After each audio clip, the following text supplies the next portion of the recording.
Hey guys, it's Lacey. Today I'm going to be stretching to the 8 gauge.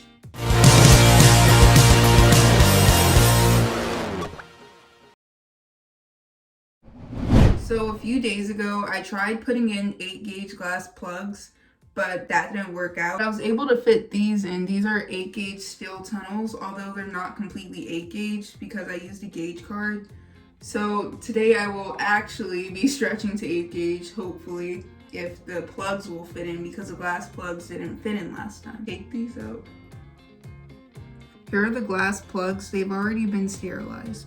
So I'm gonna use ear care solution, put it on a Q-tip. I'm pretty sure once I get to 2 gauge, I'll be able to fit the Q-tip like through my ear. Next, I'm going to massage my ears with vitamin E oil.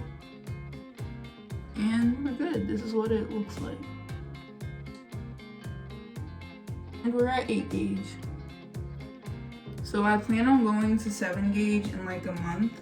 So we'll see how that goes. I hope you enjoyed this video. I will link everything that I used in the description. Don't forget to check out my other ear stretching videos and don't forget to like and subscribe down below. Bye.